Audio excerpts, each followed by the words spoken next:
If you search table building, you're going to be flooded with amazing videos showing seasoned woodworkers doing what they do best. Flex. At least that's what my kids call it. Not everybody can make tables like these, and if you're new to woodworking, I wouldn't recommend trying one.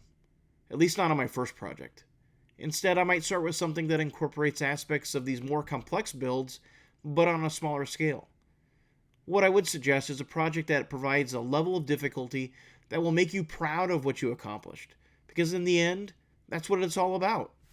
Which brings us to today's project, a simple coffee table build with a base built from common plumber's pipe that you can find at any hardware store.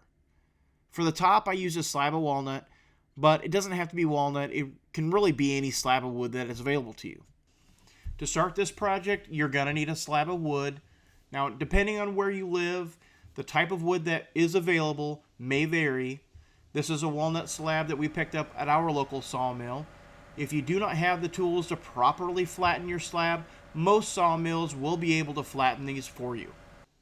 Once the slab is nice and flat, you'll need to inspect the slab for any imperfections. Any imperfections can be fixed with a little epoxy. Before you apply any epoxy, make sure to clean out any loose or soft material from the voids. For my small epoxy projects, I prefer to use the West Systems epoxy.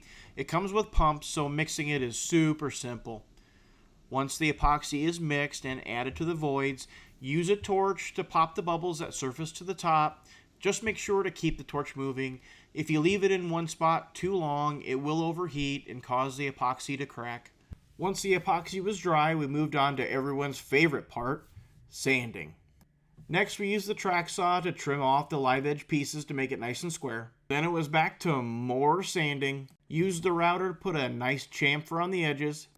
Applied my favorite finish, the Osmo 3054.